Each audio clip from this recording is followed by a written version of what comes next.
The series begins with Min, a first-year high school student whose school life is a living hell. On his way to school, he even wishes he could get into an accident and fall into a coma, only to wake up after graduation.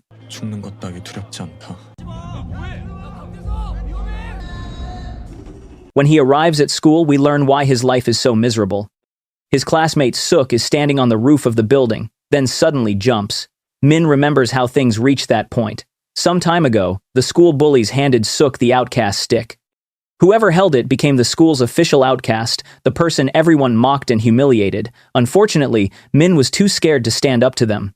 After suffering at their hands for so long, he was relieved that someone else had become their target.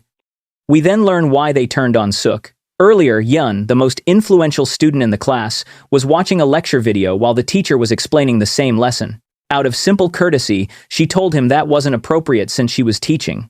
The rude student replied that her explanation was terrible and began humiliating her. At that moment, Suk finally snapped and punched him, telling him he had had enough. Because of that, the bullies made Suk their new victim. Min witnessed everything but couldn't object. When he tried reporting the situation to the teachers, he discovered they were terrified themselves. 2 years earlier, a teacher at another school had been killed by a student. Realizing that no one would save students like him and Suk, Min lost all hope. Suk understood that reality too. That was why he ended his own life. Afterward, the police arrived to investigate. For the first time, Min felt a spark of hope that his suffering might finally end. The bullies quickly crushed that hope, telling him the police would never do anything, and they were right. The case was closed, and Min was forced back into his role as the school outcast. He even tried doing what Suk had done, but he couldn't go through with it.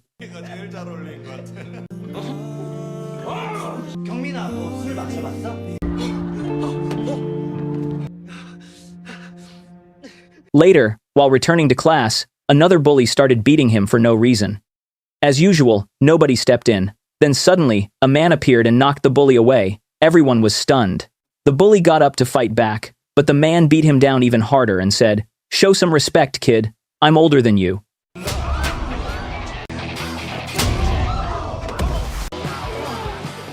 Hyun and his gang demanded to know who he was.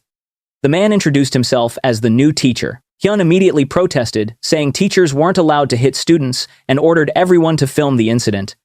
Another bully mocked him, saying, "What teacher? You can't hit me now that the cameras are rolling?"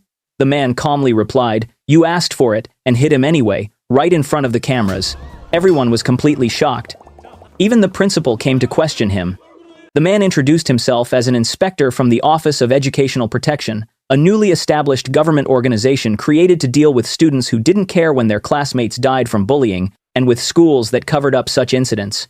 The principal insisted that no one was allowed to hit students. The inspector replied that at their office, physical discipline was permitted when words weren't enough. The principal took him to his office and explained that his methods wouldn't work there because some students came from powerful families. The inspector answered that he intended to take charge of Suk's class, the very class that contained those influential students. They warned him about Hyun, whose father was a major figure in the National Party. The inspector simply smiled and said, "Then he'll be my favorite student."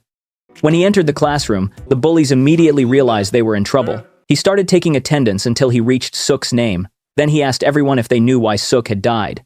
One student jokingly replied that Suk couldn't handle failing in school and stupidly killed himself. The inspector immediately grabbed him and struck him in front of the entire class. Even after your classmate died, you still feel no remorse. When he noticed they were at least slightly uncomfortable, he ordered everyone to do push-ups. Hyun told them to stay seated. The inspector repeated the order. Nobody moved. Hyun smirked and said, "Looks like they're more afraid of me than you." The inspector grabbed Hyun's head and slammed it onto his desk.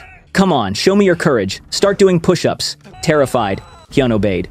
The rest quickly followed. At lunchtime, Hyun once again bullied other students and cut in line. The inspector stopped him and said, "Are you this pathetic in everything you do? Get to the back of the line if you want food."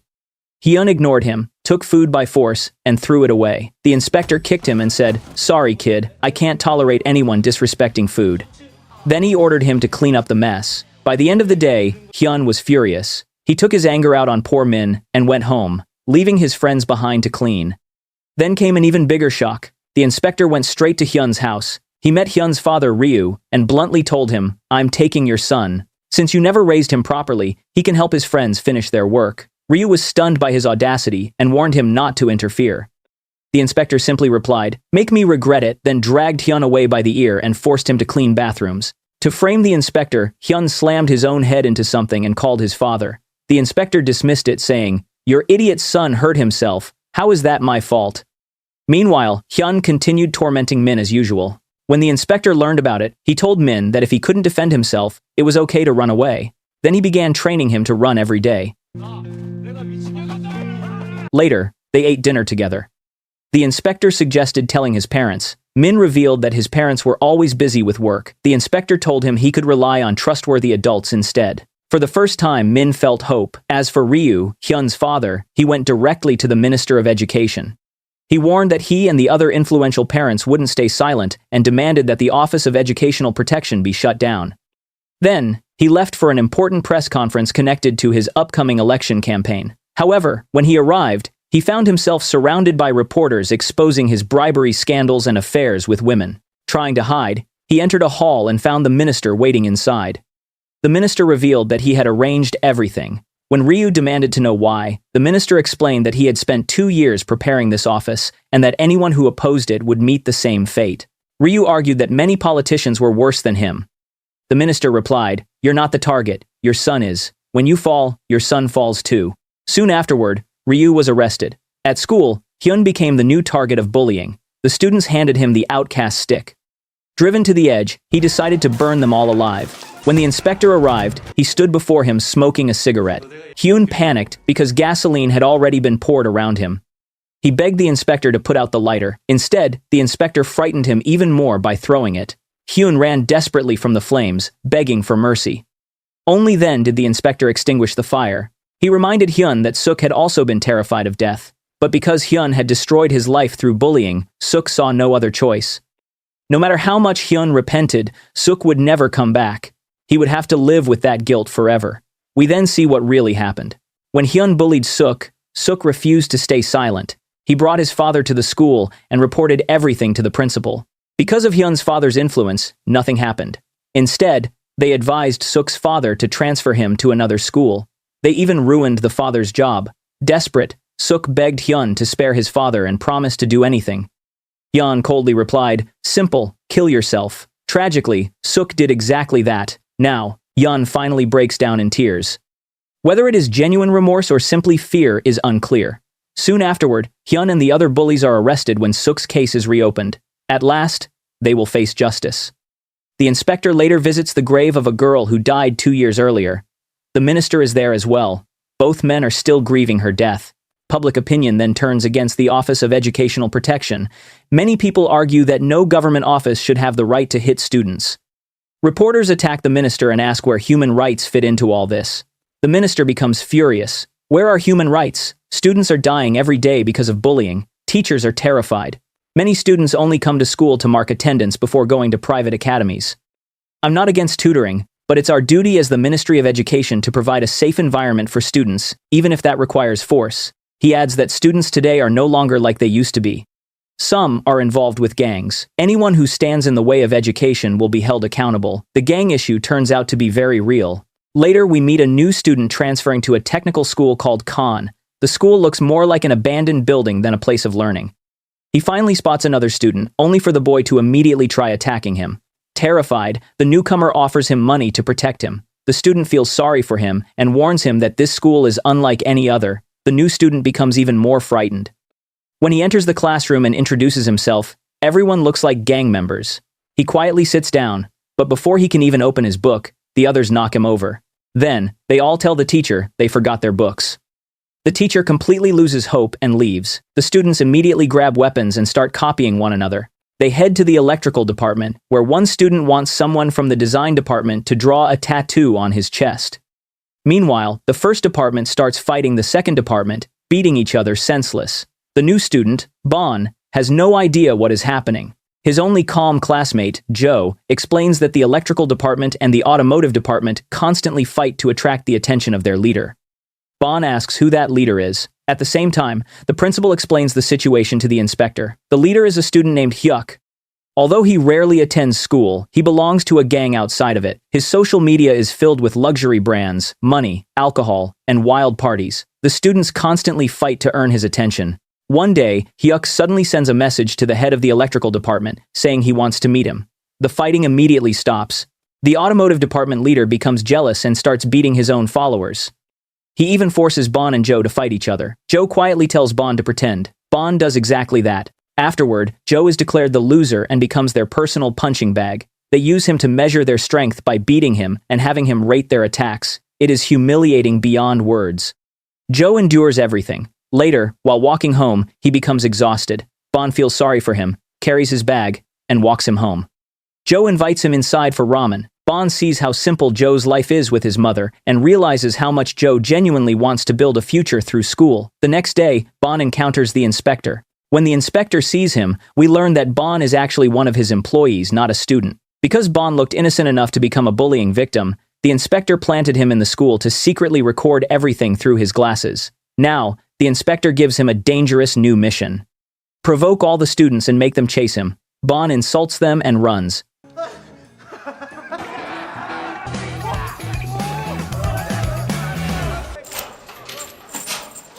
The entire school chases after him until they reach the athletic field. Once everyone is inside, the inspector enters and locks the gates. He introduces himself. One student immediately recognizes him. They boast that they aren't ordinary students and can't be controlled like the others. The inspector simply asks, "What's so special about you?" They rush him.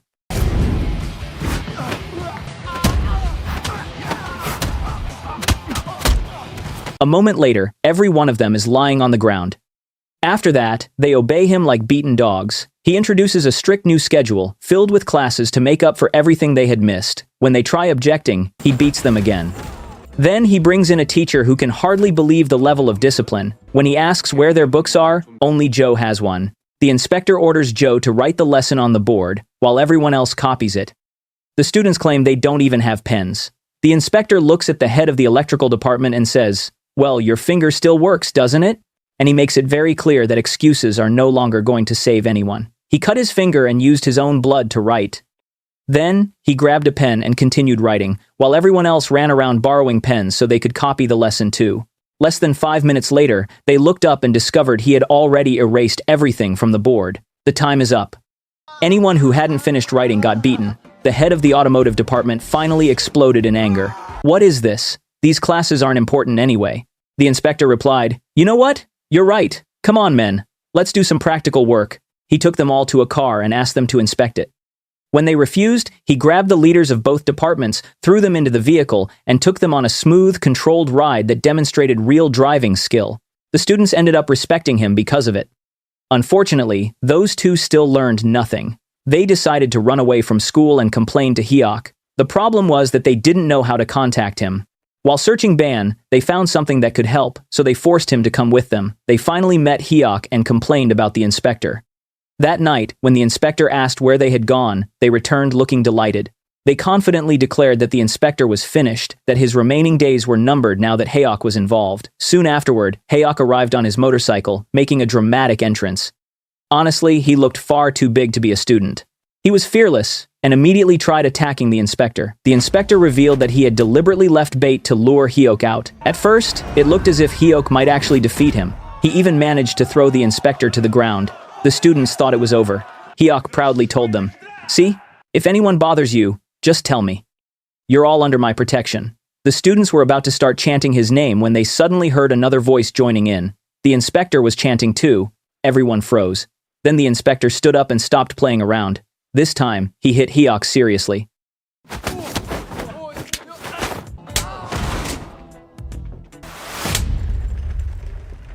The students were terrified. Meanwhile, the minister was attending a meeting with another politician. They criticized the inspector, arguing that he wasn't suitable for the office because he was a former soldier. "What does a soldier have to do with education?" The minister replied, "Look at the students today. Do you really think ordinary teachers can handle them? These kids have become monsters. If we want to teach them discipline, we need people who can fight monsters." At that very moment, Hyuk called the gang he belonged to and asked for backup. They arrived immediately. Hyuk thought he was saved. Instead, everyone watched in horror as the inspector completely crushed them too.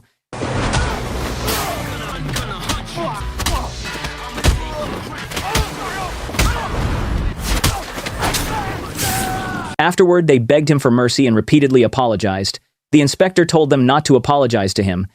He told them to apologize to Joe. Joe initially tried to act like it was no big deal. Then he suddenly broke down crying. What they had done to him had truly hurt. The inspector told them that if they weren't interested in education, they could simply leave school, but they had no right to waste other students' time. Your classmates' time doesn't belong to you. Later, the minister held a press conference and spoke about the achievements at Khan's school. He announced several new rules. No student would be allowed to have tattoos anymore. Anyone with tattoos would have them removed. Any student who joined a gang would be treated as an adult criminal and would no longer be protected under juvenile law. Motorcycles and smoking were also prohibited. The results were significant. Life at Khan's school improved dramatically. For the first time, Joe was genuinely learning alongside his classmates. The minister and the inspector were delighted by the success. Then, Ban appeared to complain. He wanted compensation because he had spent a lot of his own money during the mission. Bribes here, expenses there, and money lost while being bullied. The amount was ridiculously small.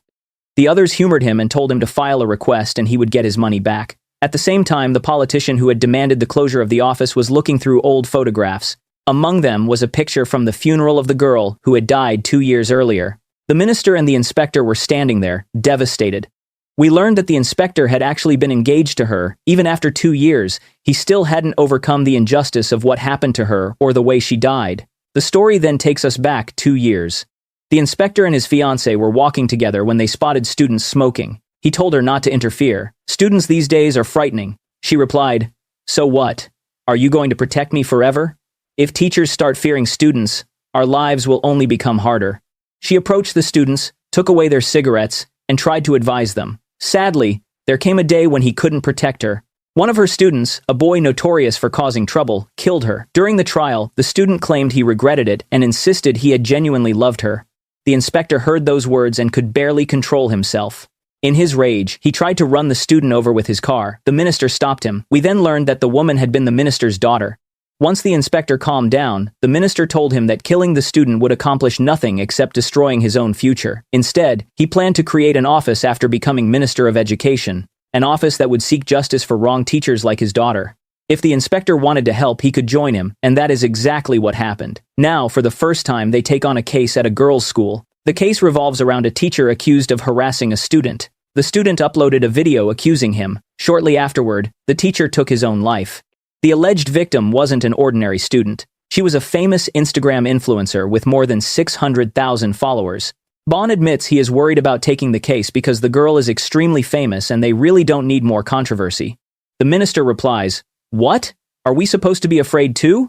Isn't it enough that an innocent teacher was terrified into death?" We then learn why they are certain the teacher was innocent. The famous girl was usually distracted in class and constantly live streaming. One day, her teacher confiscated her phone. To get revenge, she uploaded an edited video making it look like the teacher was cutting another student's hair. Everyone immediately attacked the teacher online. When confronted, the teacher explained that she had only been helping the student, not threatening her.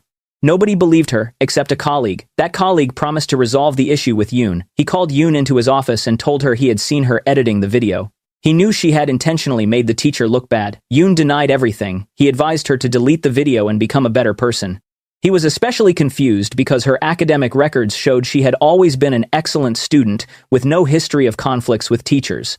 So what had suddenly changed? Yoon merely gave him a cold smile, left.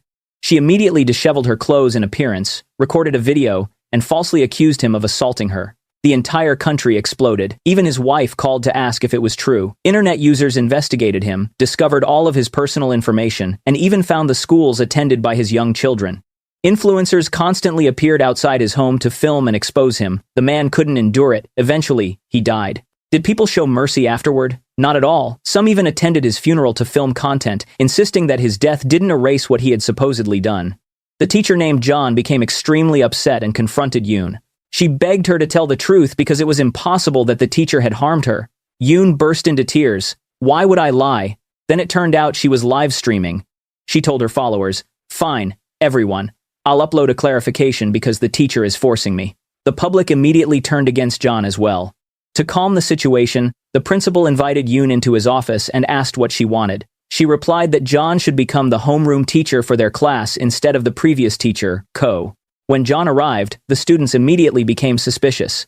She must be here to get revenge for what happened to Yoon. In their eyes, Yoon was now the victim. All of it was the result of her own manipulation.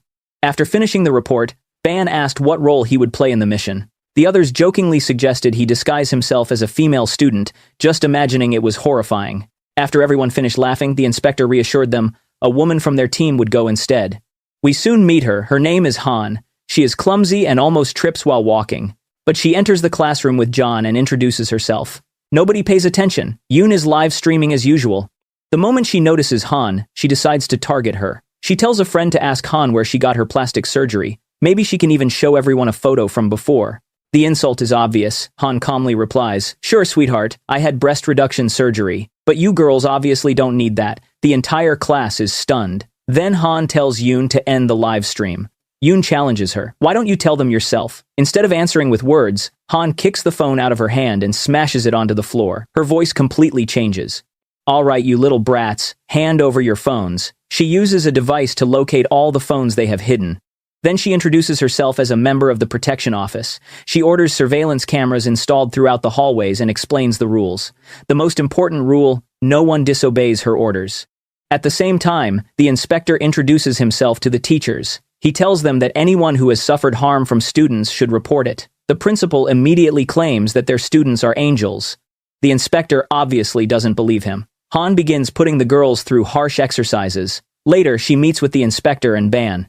They reveal that she also served in the military alongside the inspector. Ban is impressed. Then he realizes she might be slightly insane. Even the inspector tells her that everything is permitted with the students except killing them. That statement doesn't exactly inspire confidence.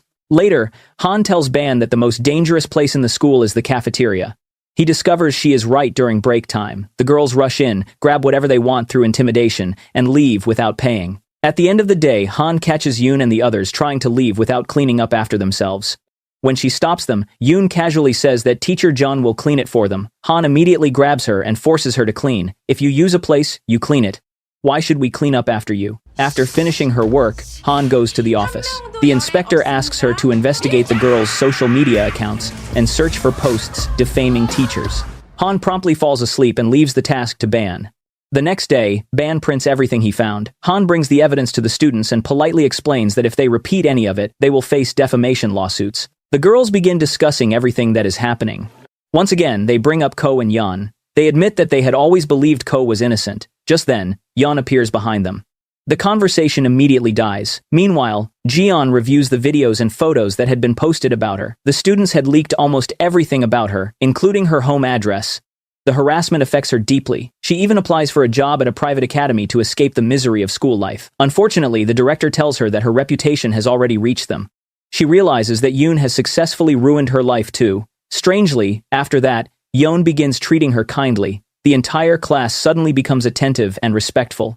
Han warns John not to fall for it. "They're playing with your emotions." Her suspicion is confirmed when Yoon approaches John and suggests appearing together on a live stream.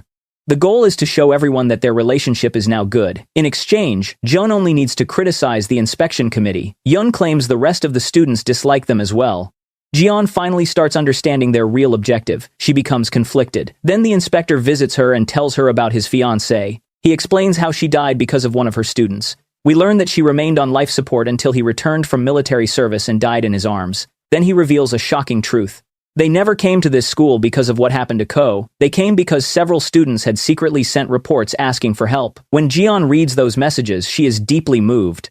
The next day, she firmly tells Yoon that she will not participate in the live stream. Not only that, but she forces Yoon to answer a question in front of the class. When Yoon refuses, Jeon strikes her hand with a ruler. She then tells the class that she is sorry for having been weak. From now on, she will try to guide them properly.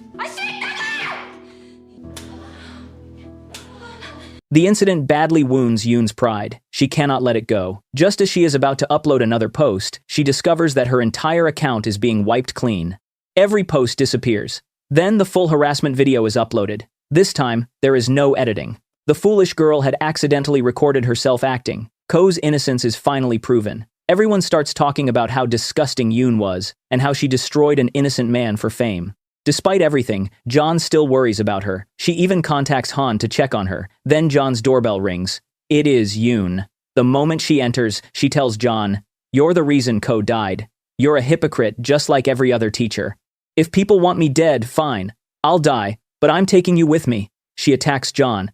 At that moment, Yoon herself nearly falls from the balcony. John instinctively rushes to save her. As a result, John falls instead. But at the last second, someone leaps forward like Superman and catches her, taking the impact of the fall in her place. As for Yoon, when she looks up, she finds Han standing right in front of her, the very person she never wanted to face, and controlled herself. Han looked Yoon in the eyes and told her that she had to keep living. She had to live with what she had done, and with the fact that she had hurt so many people.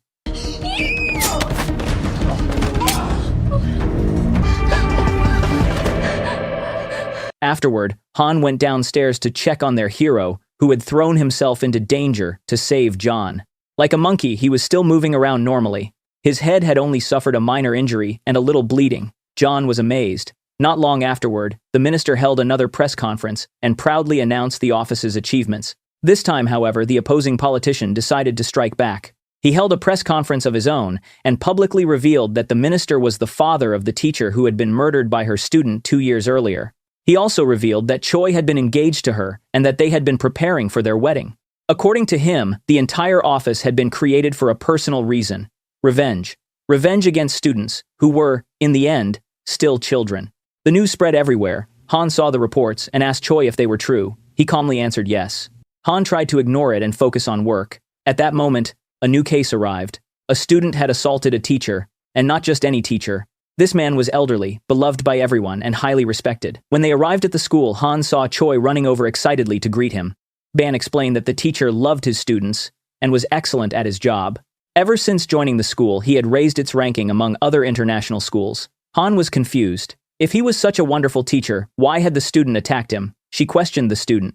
Hyun. He sat there silently, showing almost no emotion, frustrated. Han went to Ban. This kid must be some arrogant failure. Ban shook his head. He's not a failure. He's actually the top student in the entire school. Han was stunned. She returned to Hyun. You're getting grades like these. How could you throw away your future by attacking a teacher? And not just any teacher. Teacher Cheol? Meanwhile, Choi sat with Cheol, talking as usual. He asked why Hyun had attacked him. Cheol explained that Hyun attended a special study group he had created. However, Hyun often skipped classes and seemed dissatisfied with the lessons. Cheol eventually visited his parents to discuss the issue, but they were busy running their restaurant, so he chose not to burden them further. After that, Hyun suddenly attacked him. On the other side, Hyun finally told Han his version of the story. Cheol had visited his family for no apparent reason. Shortly afterward, the tuition for Hyun's academy classes stopped being paid. Then, he discovered that his parents were facing financial difficulties because someone had reported their restaurant for building violations. As a result, he had to start taking private lessons. Cheol noticed that too, and asked for the name of the private tutor. Soon afterward, the tutor suddenly informed Hyun that he could no longer teach him because he wanted to focus on his own future and university plans. From Hyun's perspective, none of those events were coincidences. He was convinced that Cheol was responsible. Han found the story believable. Furious, she confronted Choi. She found him happily watching videos of Cheol and praising him. That's enough, she snapped. Maybe those people are right about you. Maybe this office really is just about getting revenge on students. Choi simply looked at her. If that's what you think, fine. Then he walked away. Meanwhile, Ban reviewed the rankings of the school's top students. As expected, Hyun ranked first, but he noticed something strange. The next 10 students all attended the same academy. He visited the academy disguised as a student. The staff refused to let him in and nearly realized he wasn't actually a student. Luckily, Joe appeared and greeted him, which helped him avoid suspicion. The two went to eat together. Some of their old classmates joined them. Seeing how much their lives had improved, Ban felt proud of the work they were doing. Later, while writing his report, he noticed Han running across the field, furious. As she ran, she remembered her own past. She had once been bullied at school, too. The only person who had helped her was Choi. He had told her, "Just ask for help, and I'll help you." She had begged him for assistance. From that day forward, her entire life changed. That was why she was so angry. The man who had saved her couldn't possibly be the villain she was imagining. The next day, she realized she had been wrong. She confronted Cheol directly. Let's be honest. You want Hyun punished, so he can't take the upcoming exam. If Hyun missed the exam, his ranking would drop. That meant student number 11, Soo, would move into the top 10. Every student from second place onward would rise by 1 rank. And by pure coincidence, all of those students attended the same academy. The academy connected to Cheol. Han continued. Yoon, a student from your old school, also told me she was supposed to receive a scholarship and attend this school. But you ruined her family's business and her studies, so she couldn't keep up. That's how Sue ended up taking her place. Cheol dismissed everything as nonsense. Then, he arranged a meeting with Sue's mother. She turned out to be an extremely wealthy woman. She had forced her daughter into the school and hated the fact that Sue ranked 11th instead of among the top 10. Cheol promised her that even if Hyun took the exam, her daughter would still surpass him, as long as she focused and memorized the answers correctly. In return, the woman promised to support him heavily. Back at school, Han was still upset. Ban explained that she had misjudged Cheol. From the moment Hyun had been arrested, Cheol had questioned her and learned what had made her hate teachers so much. That was why they had come to this school in the first place. Their true goal was to save Hyun from Cheol. Han was shocked. Why didn't he tell me? Now she felt even worse for doubting him. Unfortunately, before they could celebrate, disaster struck. The team was suddenly arrested because of their investigation methods in previous cases and because of their accusations against the perfect teacher, Cheol. Even the minister was arrested. 수사 중인 것으로 밝혀졌습니다. 상열 교사에 대한 교권국의 조사. Choi immediately concluded that this had to be a plan, orchestrated by Cheol and the parents supporting him. Their goal was obvious: keep them locked up until after the exams so they couldn't help Hyun. The minister turned to Ban. Didn't you ask me to transfer you out of the team? Ban awkwardly smiled. I changed my mind, sir. I ended up liking all of you. The minister sighed. Just listen to me. Then he signed Ban's transfer papers. As a result, Ban became the only member of the team who was still free. The exams began the next day. Cheol reviewed Sue's answer sheet. He was shocked. The girl who had supposedly memorized every answer got nearly everything wrong. How was that possible? Then he realized something. The exam had been altered. He rushed to stop the next test. Just then, Choi appeared after finally being released from jail. Well, teacher, you don't actually have the authority to stop an exam. He chased Cheol away. Cheol tried once again to interfere. Choi smiled. Let's hear it together. Then he played the recorded conversation between Cheol and Sue's mother for the entire school. Not only that, Choi revealed the truth. The exam itself hadn't been changed, only the order of the questions had been rearranged. Sue, who was supposed to be ranked 11th, didn't truly understand the material. She simply answered, according to the leaked version she had memorized. It was like the famous exam leak scandals where students memorize answers without understanding the questions. That simple change exposed everything. Hyol had been leaking exam papers, and the person who secretly rearranged the questions was Ban.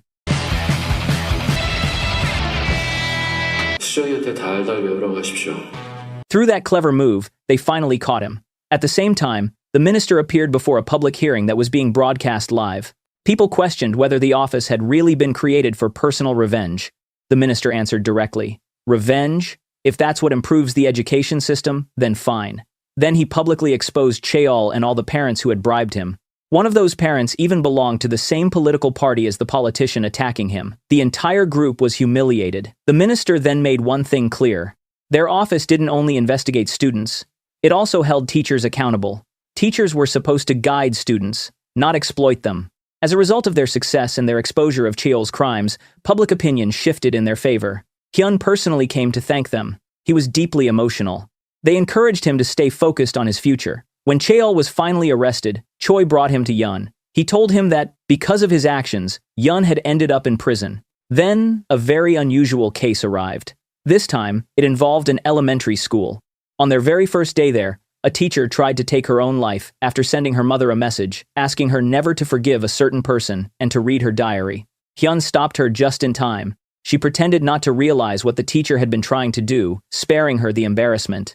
Afterward, Hyun conducted psychological evaluations on her and the rest of the teachers. Based on the results, she told the teacher that she needed time off. She also revealed that the teacher's own mother had contacted the office and asked for help. The teacher worried about whoever would replace her class. "He'll be destroyed," Hyun reassured her. "The new teacher is very strong." That new teacher turned out to be Choi. For once, he abandoned his usual black clothes because he was now dealing with small children, and the children completely exhausted him. "Teacher, make me a frog." "Teacher, I need the bathroom." All day long, he ran back and forth helping them. When he returned home that evening, he talked to himself, looked at a picture of his fiancée, and asked, "Was your job really this hard?" The truth was that the previous teacher, Sun, wasn't struggling because of the children. She actually loved teaching. On her first day, she warmly welcomed her students and encouraged them to introduce themselves. One boy seemed shy, so she kindly helped him. Then, she received a message from his mother, asking her to be careful with how she spoke to him because his feelings might get hurt. Sun understood, but the mother didn't stop there. She started sending constant complaints about everything. Eventually, she became obsessed. She tried controlling Sun's clothes, her life, and even her social media. At one point, the woman publicly criticized a photo Sun posted with her friends, complaining about drinks on the table and countless other ridiculous things. When Sun finally reached her limit, she reported the problem to the principal. The principal simply told her to remove Instagram and let the matter go, so she did. Unfortunately, the mother continued harassing her. She demanded Sun's phone number. When she didn't get it, she found it herself and started bombarding her with calls and messages. Sun tried focusing more on the boy. She even created a special room for him to make him happy. Then everything collapsed. One day, while playing, another child accidentally bumped into him. The boy reacted by punching the other child in the eye. Despite what happened, his mother insisted that her son shouldn't apologize because he was the victim. The other parent was initially willing to move on, but after hearing that attitude, she became furious. "My son's eye could have been permanently damaged." The mother replied casually, "Fine. Let's have a school violence hearing and see who was really at fault." When the hearing determined that her son was responsible, the woman went to Sun's house and threatened her. The harassment continued. Soon afterward, the boy's father appeared at school. He was huge. He shoved Sun aggressively. Her life became a nightmare. Eventually, Sun filed a complaint against the mother. The mother immediately filed one of her own, claiming Sun was psychologically abusing her son. Sun asked, "What will you do if I'm proven innocent?" The woman calmly replied, "I'll apologize. That's the law." For months, Sun remained under investigation. When she was finally cleared, nobody cared. The mother had spent months destroying her reputation. The stress became so severe that Sun developed serious psychological problems and half of her face became paralyzed. When Choi learned all of this, he decided to deal with the mother personally. The first thing he did was ask her son to solve a simple problem in class. She immediately rushed over and scolded him for embarrassing her son in front of everyone. Even though the boy had solved it correctly, Choi calmly manipulated the conversation, speaking politely and gently, the complete opposite of how she had treated Sunday. To her, he became a complete disaster. He constantly called her, sometimes for important reasons, sometimes for no reason at all. One day, he called 4 times in a row just to ask how she usually woke her son up in the morning. Furious, she confronted him and tried threatening him with her husband. "Just so you know, my husband is very angry." Choi immediately escalated the situation. He went straight to her husband's workplace and pretended to be a helpless victim, repeatedly apologizing and begging for forgiveness. The public scene embarrassed the man so much that he nearly hit Choi. Instead, Choi hit him first. "What is this nonsense about your husband being angry? Every time your wife says that, are we supposed to care? Whether he's angry or exploding, what does that have to do with us?" The husband became furious with his wife. Burning with rage, she went to the principal to complain. This time, the principal answered her directly. "Is your son the only person with a family? My teachers have families too. People care about them too." The woman scoffed. "Oh, so now you all think you're important?" She decided to gather the other parents and turn them against the entire school. When she arrived at the meeting, she found Choi already there. He had already told everyone everything. Not only that, he had filed a complaint against her for how she treated her son, especially after dragging him home by force and humiliating him in front of the class. She angrily asked, "What will you do if I'm proven innocent?" Choi smiled. "I'll apologize. That's the law, isn't it?" Soon afterward, her reputation collapsed. People began saying that she was the same woman who had driven Sun into psychological ruin through her extreme behavior. Consumed by anger, she went looking for Sun. She saw Sun running from her home toward the school and chased after her. Suddenly, Choi appeared in front of her. For the first time, he introduced himself properly, and then he told her that she wouldn't get away with what she had done to Sun. The woman immediately shot back, saying that Sun wouldn't get away with what she had done to her son either. So Choi showed her the truth. Her son actually loved and respected Sun, unlike his mother. In fact, he had called Sun and asked her to come. That was why she had run all the way from her house to the school. When they met, the boy burst into tears and sincerely apologized to Sun for all the trouble his mother had caused her for no reason.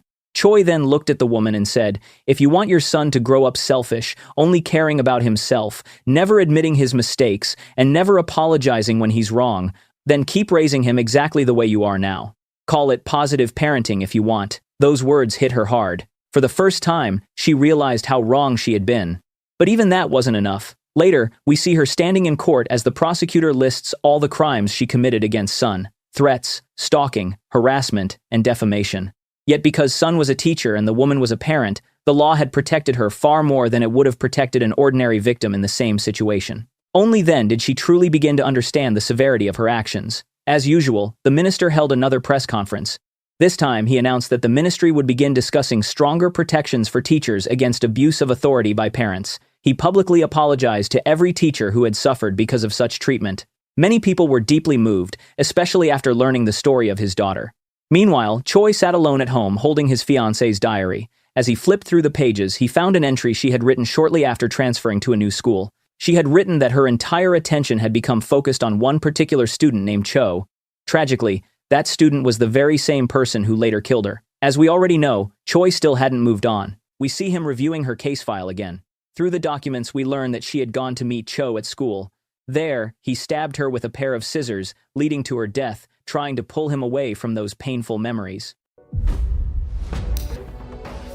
선생님은 The minister himself comes to eat with him. When he notices Choi reviewing the file again, he warns him, if this job ever becomes personal, it stops being justice and becomes revenge, and that's not right. Choi promises to control himself better. Later, he joins the rest of the team. They are driving somewhere when they suddenly witness a group of teenagers stealing a car. Inside the vehicle is a girl whose hands are tied. The team immediately tries to stop them. The teenagers panic and speed away. A high-speed chase begins. The kids drive recklessly, causing one disaster after another.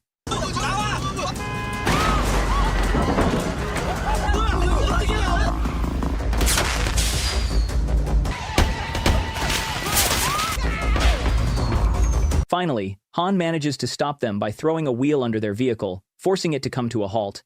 When Choi approaches them, the teenagers smirk. We're juvenile offenders. What? We're 14 years old. They say it proudly, as if it makes them untouchable. When the police arrive and their teacher comes to pick them up, the team learns something shocking. Reports had already been filed against these kids before. The teenagers knew the law extremely well and constantly exploited it.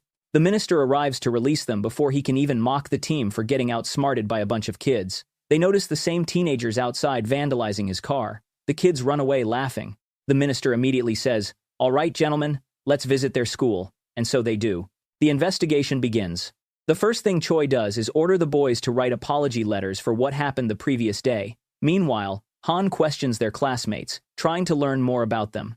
Everyone is terrified. Nobody wants to talk. Han and Ban then focus on the girl who had been kidnapped in the stolen car. Maybe she knows something. When they check school records, they discover that she was marked present, but is nowhere to be found. That means she definitely came to school. Someone must have hidden her somewhere. Ban searches through the students' social media accounts and eventually finds photos showing them standing near a locked storage locker. The team rushes there. Sadly, their suspicions are correct. The girl is trapped inside. They immediately take her to the clinic. There, she finally tells them everything. Her life had been perfectly normal until she decided she wanted to lose a little weight. One of the boys recommended some pills. He told her that even famous idols use them. After trying them, she liked the effects and kept going back for more. The boy gradually raised the price. Eventually, she ran out of money. By then, she had become dependent on the drug. The boy offered her a solution. She could work for him. In exchange, he would continue supplying the pills. Soon, he had her selling them to others as well. Whenever she tried to quit, he and his friends beat her. Eventually, they locked her inside that storage cabinet. Desperate, she reported them to the police. The police arrested them. The next day, they were released. The boys immediately returned to torment her.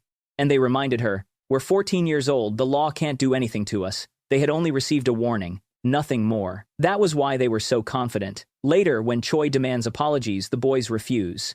Han explains that these aren't ordinary troublemakers, they're drug dealers. The boys simply laugh. "The law will forgive us. We'll stop when we're older. Or arrest us if you can." Choi smiles, gladly. After school, he grabs them and throws them into a vehicle. Then, he takes them directly to prison. The boys can't believe it. But the minister has already made arrangements with the prison director. The teenagers are allowed inside. They are humiliated from the moment they enter. The boys immediately start begging to leave. Han calmly tells them, "If you can beat me, I'll let you go." The boys think numbers will overwhelm her. They are wrong. Han destroys all of them in seconds.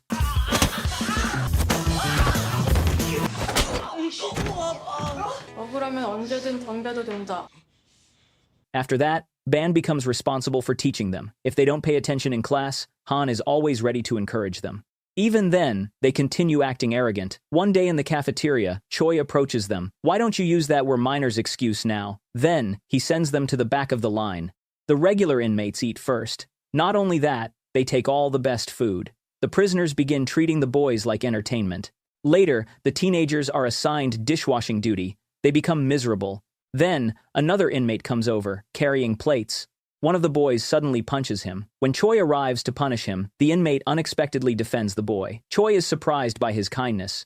Later, he tells them about the inmate's past. The man had once been a student who suffered horrific bullying. Eventually, he snapped and killed the entire group responsible. The teenagers immediately recognize the story. He is the infamous bully killer they had seen in the news. From that moment on, they are terrified of him. One day, one of them sees the inmate secretly hiding a spoon. Instantly, he becomes convinced the man plans to murder him with it. When prison staff later discover that a spoon is missing, the inmate openly admits he has it. They search him but find nothing. Suddenly, the spoon appears. The terrified teenager panics and runs. The others quickly restrain him. The poor boy ends up crying hysterically.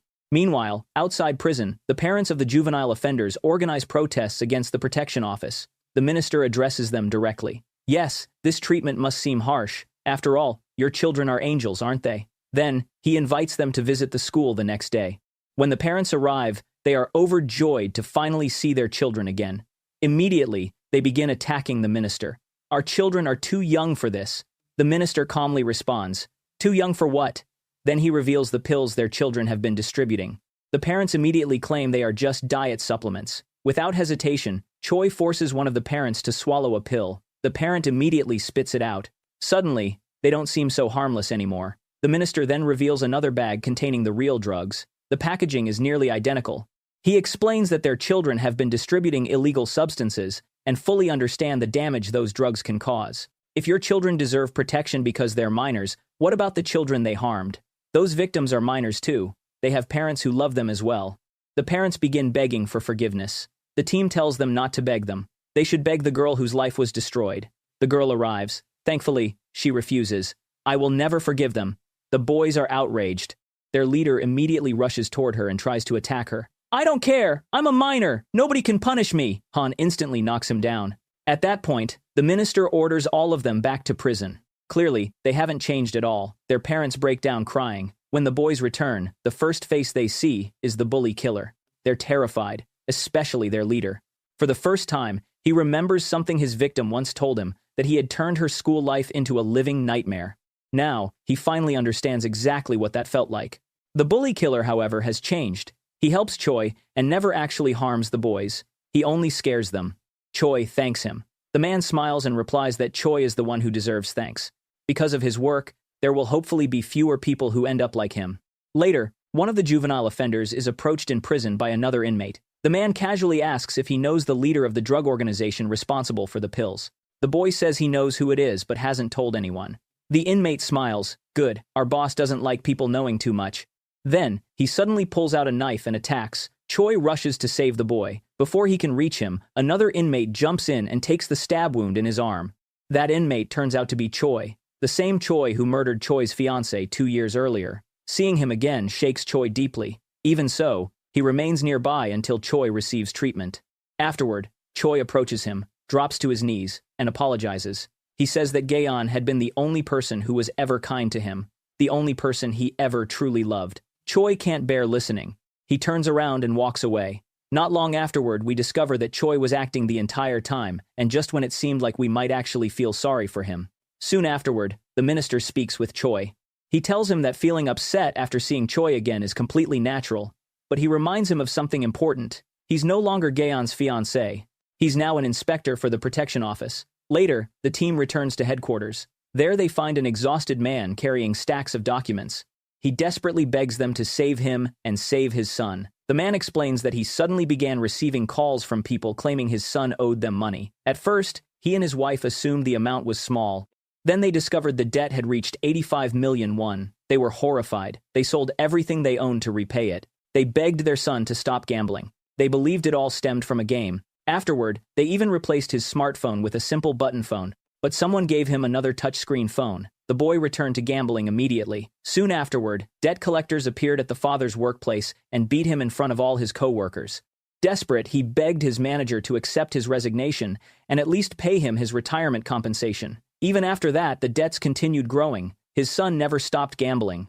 Then one day, the boy disappeared. He left behind a message saying he couldn't face his parents anymore. The father spent months gathering evidence. The police never helped him. The protection office was his last hope. The team is deeply moved by his story. Without hesitation, they begin the investigation. Bon infiltrates the boy's school, disguised as a new student. Through the camera hidden in his glasses, he records everything.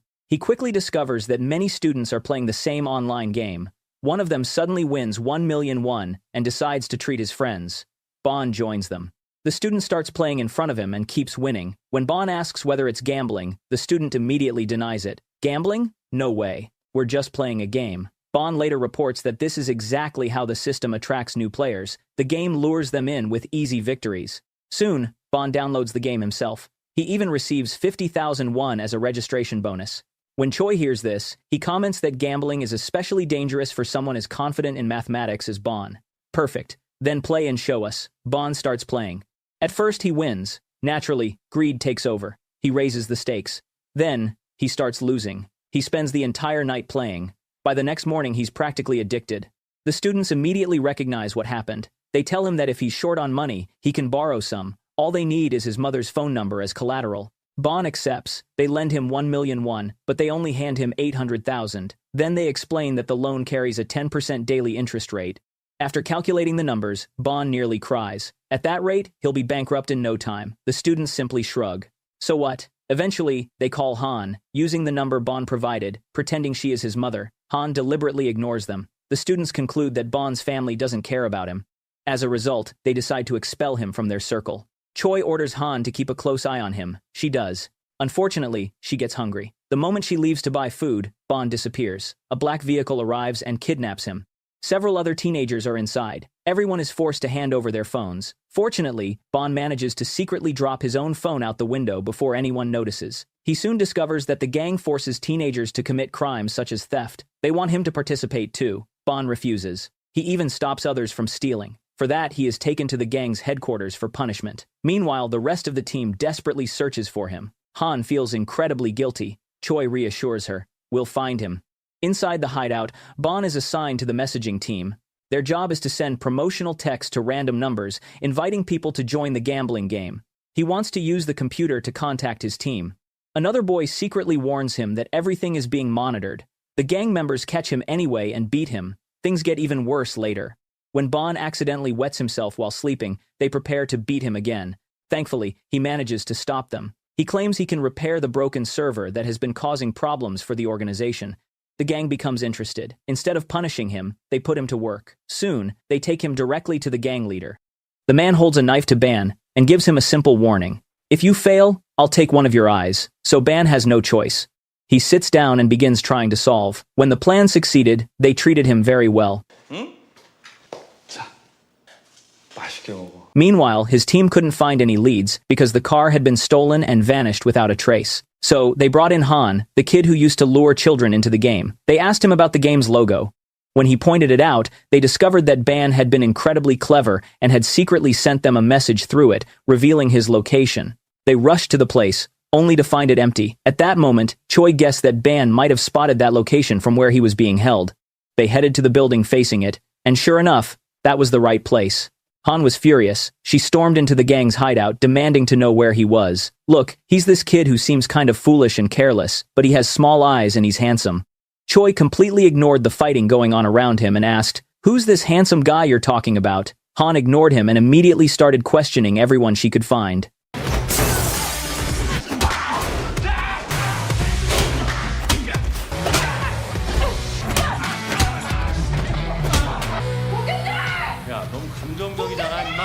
At last, the missing children appeared, including the handsome boy. Han rushed over to make sure he was safe. Choi told her, "I'll leave you to your reunion. I'm going after the boss." Ban had already revealed the leader's location. When Choi arrived, he found only the gang members.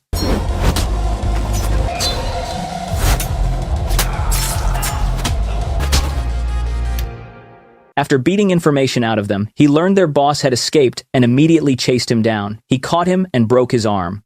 The man dropped to his knees, begging for mercy. Choi said, "Let's play rock, paper, scissors." Just like Squid Game, Choi won every round effortlessly since the man's broken fingers could barely move.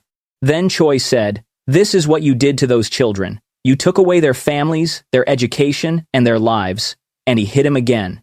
Meanwhile, Han and Ban rescued Jae, the boy who had warned them they were being watched. They discovered he was actually the son of the man who had first asked them for help. Later, the father thanked them and admitted to the minister that he was terrified his son might fall back into trouble. The minister replied, "We'll help you take responsibility for him." At the same time, Choi told his son that his best friend had secretly worked with the gang and deliberately dragged him into the game. The friend had even given him another phone after his parents confiscated the first one. His son was devastated. The boy tried to defend himself, claiming the gang had threatened him too. When Choi said they would all be held accountable, the children started crying. "We're just kids. The adults who used us should be punished. We're victims too." Choi replied, "The real victims are your parents. They worked themselves to exhaustion, sacrificed everything, and endured humiliation for your sake. Yet you had countless chances to stop and never did because you loved easy money." His words finally reached them. As punishment, Choi forced them to work part-time jobs and use their wages to repay their own debts instead of burdening their parents. He also confiscated their phones. Han wanted to do the same to Ban, after realizing he was still obsessed with conspiracy theories. She even called Choi to report him. Meanwhile, the minister met with a rival politician. The politician smirked. "I heard you're using what happened to your daughter to gain support for the presidential election." The minister smiled. "Interesting how quickly you hear everyone else's news. Yet you somehow don't know. Your own party is holding a meeting today without you." The politician was furious. Soon, an opportunity appeared. A police officer handed him a flash drive containing information that could damage the protection office. Not long afterward, he visited Choi in prison. It was obvious he had no intention of letting the matter end quietly. Meanwhile, the team was conducting large-scale school screenings. Officially, they claimed the program was for disease detection. Everyone knew the real purpose. They were searching for illegal substances among students. Their next stop was Sonyeon School, famous for sending many students to Seoul National University. Upon arrival, they found a classroom occupied by only a handful of students. Ban explained, "These are the school's top students. They all want to become doctors." They noticed one boy looking unwell. When they checked on him, they found him bleeding and rushed him to the infirmary. What shocked Choi was the reaction of the other students. No one seemed concerned. Their attention never left the exam. Even the boy's mother arrived and immediately told him to continue. When he said he was too sick, she replied, "That's fine. Everyone else is tired too." Then she handed him unidentified pills. He swallowed them, endured the pain, and finished the test. Later, students were told they needed to undergo screening. The moment the mothers heard, they rushed to the school and tried to stop the process because their children had private lessons scheduled. They confronted Choi and threatened him. Choi calmly replied that the office had full authority. "If you're worried about lost study time, they can take the test tomorrow morning before school." The mothers insisted their children would never touch drugs. Choi answered, "We're trying to protect your children. We don't want any of them suddenly dying." That response immediately unsettled them. Meanwhile, in prison, the politician questioned Choi about his injuries. News stations quickly picked up the story. The media blamed Choi and the protection office, arguing that imprisoning minors had led to everything that followed. Han and Ban tried to contain the fallout. Choi didn't care. The next day, the parents brought their children for testing. Soon afterward, exam results were released. Min's mother was horrified by his grades. When he explained that he had been sick and had even fainted, she dismissed the excuse and reminded him of all her sacrifices. It was revealed that they originally lived outside Seoul. For years, she had dreamed of turning her son into a doctor. Although he was naturally intelligent, she was shocked by the level of competition after moving to Seoul.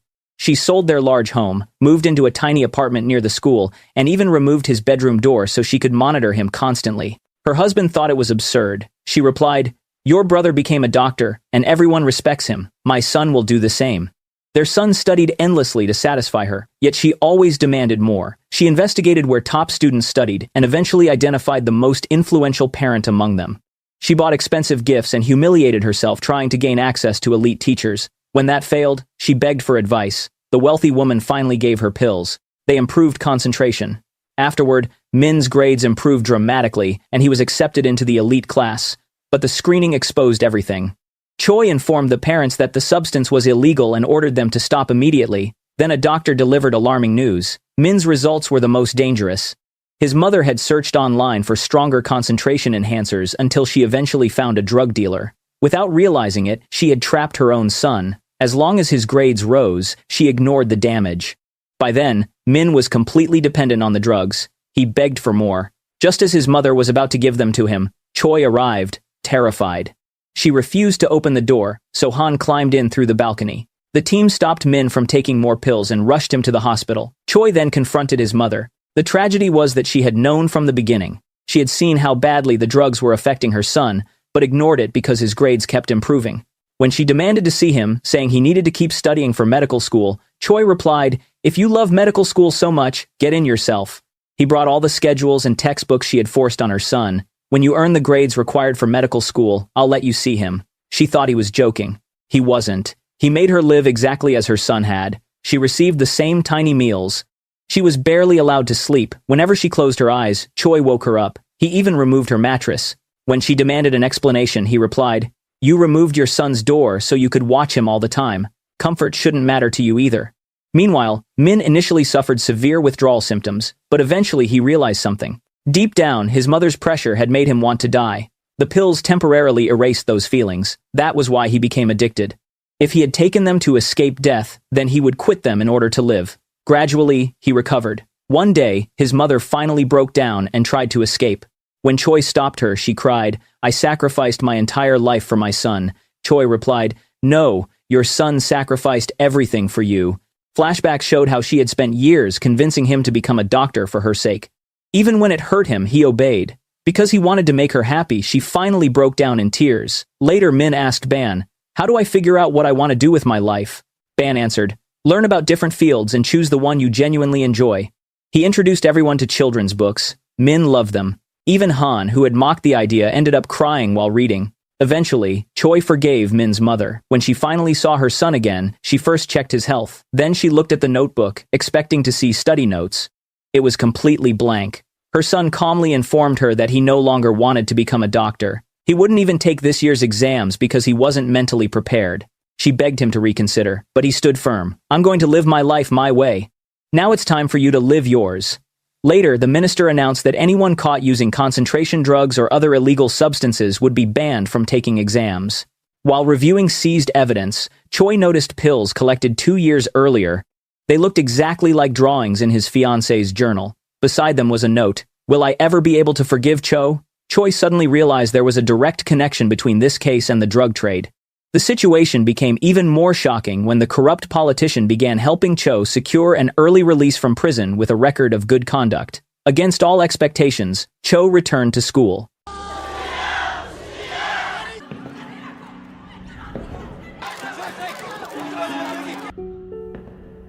Parents were outraged. How could someone like him study alongside their children? Han was furious. Everyone was under pressure. Choi, however, visited Cho and simply said, "Be an ordinary student this time." Cho introduced himself to his classmates. Many mocked him for causing his teacher's death. He ignored them. Later, he noticed several students constantly surrounding a boy named San. Something felt wrong. Soon afterward, Cho visited the team. Han exploded when he mentioned Jaehyun's name, and they had to remove her before she started a fight. Cho explained that San was being bullied by Chi and his group. When Choi questioned the homeroom teacher, she claimed she had noticed nothing unusual. Choi then abruptly pulled San away from his friends. At that exact moment, everyone's internet connection disappeared. Looking at San, Choi said, "So you're their Wi-Fi?" San denied it. Choi continued, "You always sit in the middle. They gather around you. You're the first to pull out your phone, and you carry a massive power bank." Moments later, the other students rushed over after losing their connection and panicked when they saw San standing beside Choi, especially after learning a bullying investigation was underway. San immediately defended them and led them away. Choi assigned Ban to watch them. But Ban was spotted by an old university classmate. Han took over, pretending to be timid. She approached Chi exactly as planned. As expected, he immediately insulted her and walked away. The team recorded his voice and used an imitation to contact San. Through the deception, they obtained his Netflix password. Investigating the account, they discovered something suspicious. At the same time, San's phone number had been used to order food, rent motorcycles, register online games, and conduct various transactions. The truth became clear. Chi's group had been exploiting San's accounts, personal information, and phone number. They even used his identity to sell items online. keep the money, and disappear. When angry buyers tracked down the seller, they found San. As a result, he was beaten for scams he never committed. Desperate, San begged Chi to return the money and help him. Chi simply replied, "Be patient." Or what? You don't trust me anymore? It became clear that San had not always been weak and submissive. Once, he had dignity. He had even tried to tell his mother what was happening. His mother confronted Chi's mother and accused Chi of exploiting San. Chi immediately denied it. Then, he showed them an inappropriate video that had been sent from San's phone number to his younger sister. San's mother ended up blaming her own son. Humiliated, she apologized and left. Afterward, Chi threatened San. "If you expose me again, I'll send that video to every girl in the class using your number." From then on, San obeyed him. Even his own mother no longer believed him. She simply paid his debts and ignored the problem. San sat alone, crying. Cho happened to see him and advised him to trust the protection office and file a complaint. The next day, they tried to report everything, but Chi had already acted first. He filed a complaint, accusing San of bullying him. A school violence hearing was scheduled. During the hearing, the truth was completely reversed. San was portrayed as the bully, while Chi became the victim. For the third time, San's mother refused to believe her son. She even apologized to Chi and his mother. San sat silently in tears. Cho approached him. "You don't have to cry quietly. It's okay to cry out loud." San replied that nobody believed him. "I do," Cho answered. Then, he promised to help. That was when their plan began. Han enrolled at the school as a transfer student. The moment Chi saw her, he recognized her as the clumsy girl who had bumped into him before. His first question was, "Do you have a Netflix account?" Han pulled out pages filled with account information. Not only Netflix, but games, apps, and countless subscriptions. Everyone was amazed. They asked if she had been the Wi-Fi at her old school. "No," she replied. "They called me the hotspot." The boys burst out laughing. They were equally impressed by her massive power bank. When she asked to borrow their phones, they handed them over without hesitation. Ban immediately hacked them. From that moment, chaos began. Mysterious messages were sent from their phones. Items were purchased. Products were listed for sale. Everything descended into confusion. Eventually, Chi snapped. He confronted Han and accused her of being responsible. As he moved to hit her, Han punched him first.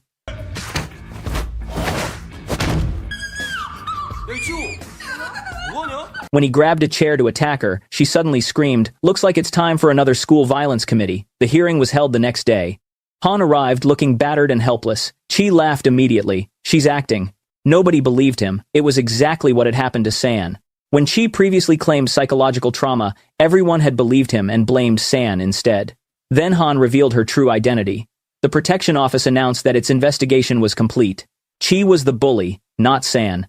"I never hit him," Chi protested. Choi replied, "You did something worse. If Chi had used physical violence, San could have shown bruises as proof. Instead, Chi left wounds nobody could see." San's mother finally apologized for never believing him. Afterward, she and San thanked the team. Everyone was celebrating until Choi appeared. "You told me not to cause trouble," he said to Choi. "But admit it. I helped this time." Nobody acknowledged him. Later, Choi drank with his father-in-law. The old man became emotional while remembering his daughter. Choi stayed the night, hearing the old man cry. He remembered how she had brought them together.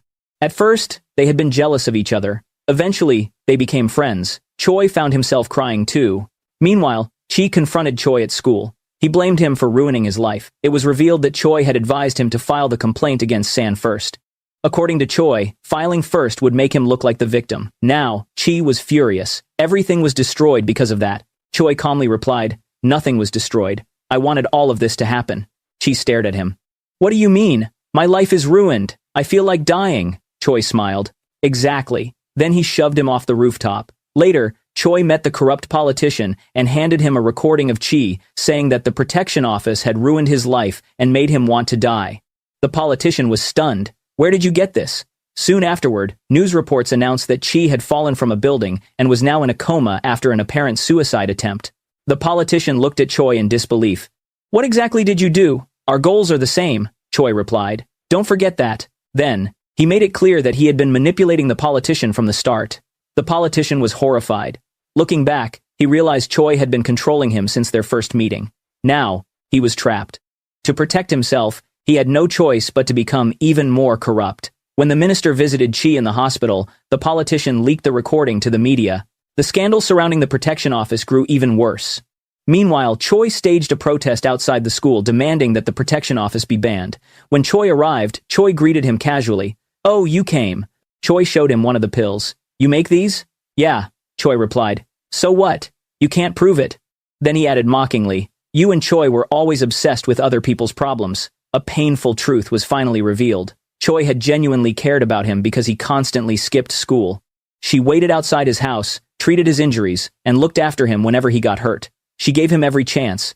None of it changed him. Eventually, he realized that selling drugs in schools was incredibly profitable. That was the real reason he returned to school. Choi had been happy to see him back. Then one day, she discovered the pills hidden in his bag. Choi laughed bitterly. She was too curious.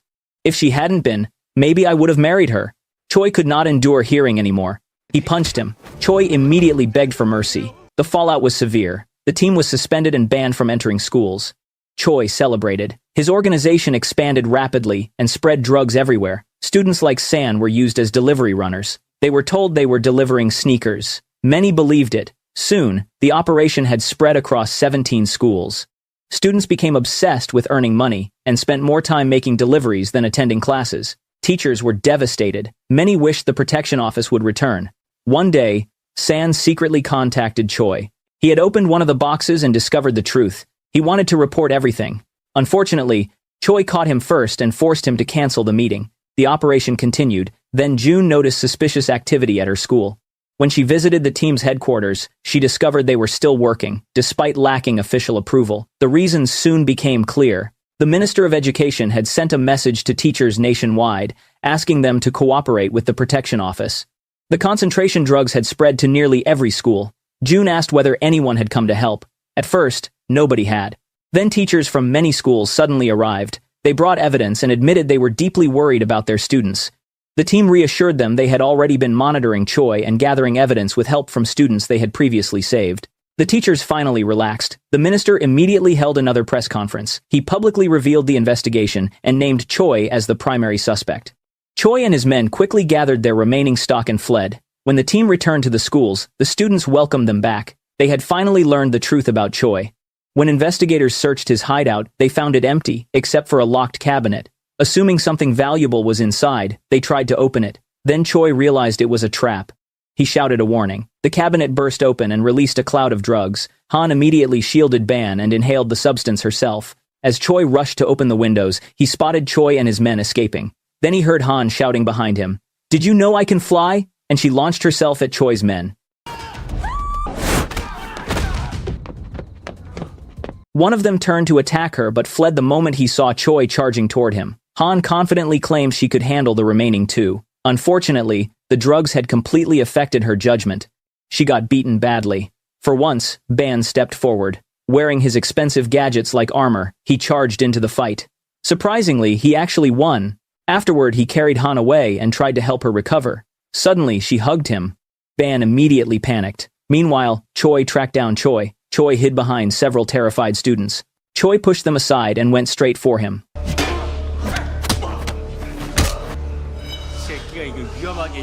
At that moment, Choi remembered what had happened 2 years earlier. Jaeyeon had confronted him after discovering the pills. She had not reported him. Instead, she gave him one final chance to surrender. Choi had cried and pretended to accept. When she stepped forward to hug him, he stabbed her. Then he calmly explained that he was a troubled minor. At worst, he would spend a few years in prison and return. The school drug business was too profitable to abandon. She, however, would die before ever getting married. The betrayal shattered her. Back in the present, Choi repeated Jaeyeon's words almost exactly. He was offering Choi the same final chance. Choi snapped. "No, that's too much." Before Choi could act, Choi's men threatened San. Choi seized the opportunity and stabbed Choi exactly as he had stabbed Jaeyeon. He even used San as leverage to prevent resistance. Han witnessed everything. Still affected by the drugs, she begged Ban to wake her up properly. He did. Han immediately rushed into the fight. Once Choi confirmed San was safe, he finally retaliated. He grabbed Choi and beat him mercilessly.